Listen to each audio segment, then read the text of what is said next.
Bonjour à toutes et à tous. Il y a 2 jours, on commémorait la fin de l'esclavage. De plus, Leslie Voltaire, qui est l'actuel président du Conseil de transition d'Haïti, a reçu Jean-Luc Mélenchon dans son hôtel. Il a été également reçu à l'Élysée. Je vous mettrai en lien un article. Il y a quelques semaines, j'avais interviewé mon ami Frandé, qui est haïtien, qui maintenant vit en France, sur justement ce qui se passe en Haïti. Donc on avait fait une visio à deux, parce qu'on n'habite pas vraiment proche, on est à quasi une centaine de kilomètres l'un de l'autre, donc on avait fait l'interview en visio. Mais il s'est avéré que cette interview était techniquement très mauvaise. Souvent la connexion était coupée, le son était mauvais, l'image était catastrophique. Donc j'ai demandé à Frandé de refaire chez lui, avec son portable, les points de l'interview. Merci Michel de m'avoir invité pour parler de Haïti en quelque sorte. Et c'est pour moi un plaisir. À chaque fois, je trouve l'opportunité de parler Haïti parce qu'il n'y a pas de grand monde qui sait vraiment et s'il y a un problème en Haïti. Donc c'est pour moi un plaisir. Haïti a des points communs avec la Mayotte.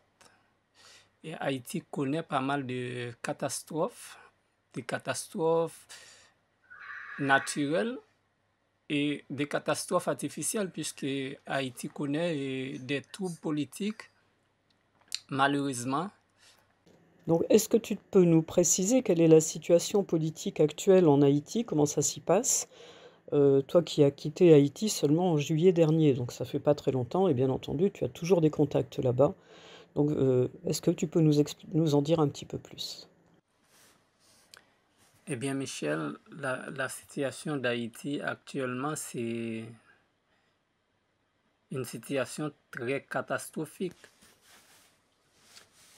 C'est une situation très malheureuse, puisque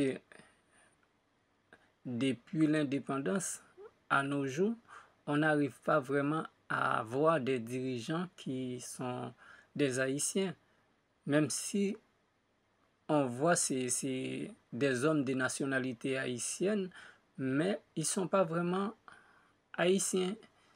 Ils ne dirigent pas vraiment, ils n'ont pas leurs intérêts en Haïti. Ils ne dirigent pas vraiment pour les Haïtiens, ils dirigent pour la consommation de l'international. Ceci, c'est pour tous les dirigeants haïtiens. Ils sont en Haïti pour diriger, mais leurs familles ne sont pas en Haïti. Leurs familles ne vivent pas vraiment en Haïti. Et eux, ils sont des passages. Ils sont des passages en Haïti. C'est comme venir faire un job, venir faire de l'argent et après laisser le pays pour aller bien vivre, pour aller et faire leur vie tranquillement. Il y a quelque temps, Emmanuel Macron a insulté les Haïtiens parce que lui soutenait un Premier ministre et il a critiqué les Haïtiens pour s'être débarrassé de ce Premier ministre. Qu'est-ce que tu en penses? Bon, ce Premier ministre que M. Macron a supporté, il pensait que c'était un bon... Alors pour lui, c'était un bon ministre, mais ce Premier ministre ne s'occupait de rien pour, pour les Haïtiens. C'était un homme qui vivait depuis très longtemps aux États-Unis et qui a été parachuté par les États-Unis, la diaspora en quelque sorte, la diaspora haïtienne en quelque sorte. Du coup, peut-être M. Macron n'a pas su de quoi et il était question, mais ce n'est pas vraiment un Premier ministre qui voulait faire quoi que ce soit pour les Haïtiens. Au contraire, pendant son mandat, et les choses, c'était encore en dégénérescence. Donc actuellement, Haïti n'a pas de Premier ministre, n'a pas d'élu. Comment Haïti peut fonctionner quand même, plus ou moins bien, mais comment Haïti peut fonctionner? Non, il n'y a pas d'élu depuis 2017, après les élections qui ont fait élire le président Jovenel Moïse depuis 2017, quoi. Il n'y a pas vraiment d'élection puisque Jovenel Moïse, lui, ne voulait pas organiser aucune élection. Il voulait diriger seul. Et voilà, après son assassinat, on passe de transition à transition. Il n'y a pas vraiment d'élu, mais quand même, il y a des dirigeants, quand même des dirigeants fantômes, des dirigeants fantoches qui sont là, qui ne font rien vraiment. Il y a des conseillers présidentiels qui sont au nombre de 9 et c'est par un consensus, ils sont là pour mener une transition. Alors, une transition depuis l'assassinat de Jovenel Moïse, une transition qui n'arrive jamais à faire des élections. Et du coup, puisque les États-Unis supportent ces dirigeants, la communauté internationale supporte ces dirigeants, même s'ils ne sont pas élus, ils sont là. Donc Jovenel Moïse, qui a été élu le 7 février 2017 et qui a été assassiné le 7 juillet 2021, quel genre de président il était? Jovenel Moïse n'était pas vraiment un président violent comme les Duvalier, mais cependant, on ne peut pas considérer Jovenel Moïse comme un saint, comme un bon président, puisque c'est que les Haïtiens en train de vivre aujourd'hui, c'est l'héritage quand même de Jovenel Moïse. Depuis son mandat, il y avait des zones qui étaient considérées comme des zones rouges et rien n'a été fait pour reprendre contrôle des zones qui étaient contrôlées par des gangs. Et après son mandat, ou après son assassinat, ça devient empiré. Environ 90% des zones de la capitale est contrôlée par des gangs armés. C'est un peu compliqué pour nous à comprendre ces histoires de gangs armés, de quartiers dits rouges, de zones rouges. Est-ce que tu peux nous expliquer un petit peu mieux? Alors, les quartiers sont armés, c'est toujours après les élections ou avant les élections. Alors, avant les élections, il y a des politiciens qui donnent de l'argent et des armes aux jeunes dans des quartiers populaires. C'est une façon pour contrôler l'électorat. Après les élections, donc si un gouvernement est impopulaire, il va avoir des vagues de manifestations. Et pour contrecarrer ces vagues de manifestations, le pouvoir aussi fait pareil, donne des armes et de l'argent à des gens et des jeunes dans des quartiers populaires, du coup pour empêcher les manifestations. Et ça a commencé, c'était pareil sur le prédécesseur de Jovenel Moïse et ça continue à Jovenel Moïse. Et enfin, on arrive à un temps que même le pouvoir ont perdu le contrôle des gens armés, des gangs qu'ils ont armés. Quartiers incontrôlables par la police, des quartiers qu'on appelle zones rouges ou territoires perdus.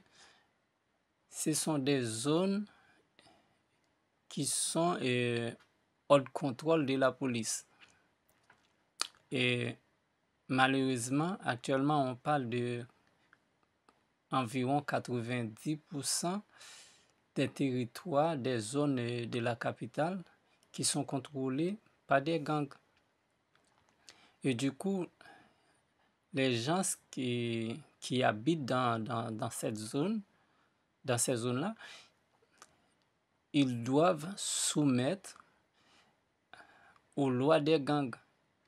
Sinon, ils doivent vider les lieux, même s'ils n'ont pas vraiment où aller, soit qu'ils restent dans le quartier, mais sous le bon vouloir des gangs, être soumis aux lois des gangs, ou bien laisser le quartier, même s'il n'y a pas où aller vraiment, même s'ils n'ont pas de moyens d'habiter dans d'autres zones, même si c'est laisser la zone pour aller habiter soit dans la rue ou dans des abris, ils n'ont pas de choix. Alors, ils ont choix, mais soit habiter là avec les gangs, soit cohabiter avec les gangs, ou soit laisser les quartiers.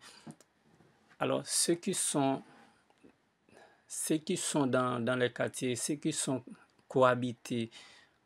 en cohabitation avec les gangs, c'est pas parce que vraiment ils sont d'accord, mais c'est parce qu'ils n'ont pas vraiment de moyens de déplacer.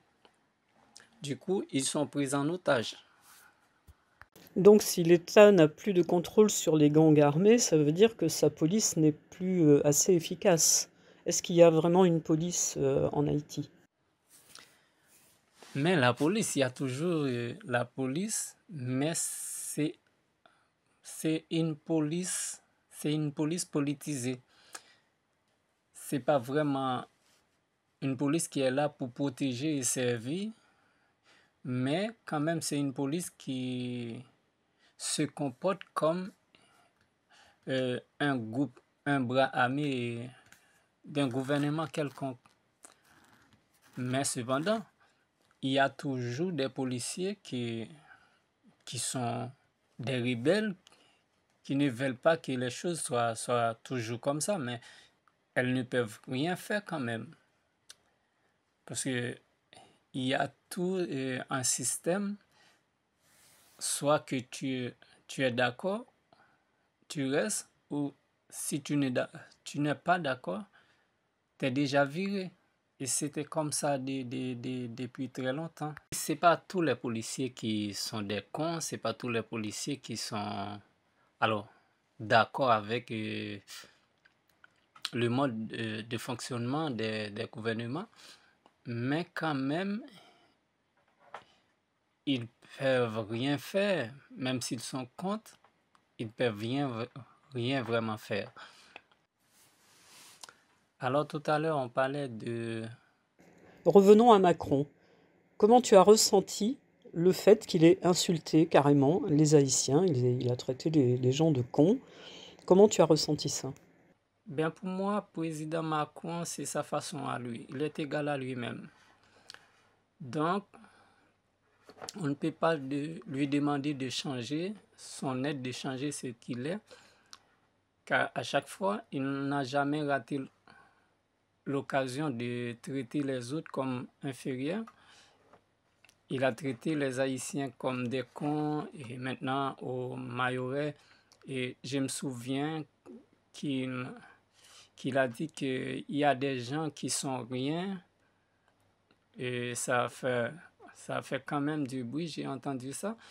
Et c'est sa façon à lui. Il pense qu'il y a des gens qui sont inférieurs et il y a des autres qui sont supérieurs. C'est président Macron. Il y a encore cette mentalité, c'est pas tout le monde qui s'est déjà libéré de l'esprit colonial. Il y a beaucoup de gens qui vivent dans des pays qui ont été colonisés, qui pensent encore qu'ils sont inférieurs par rapport aux Blancs. Et il y a une méfiance entre ces gens-là et les Blancs. Et d'autre part, il y a des Blancs qui pensent encore qu'ils sont des maîtres.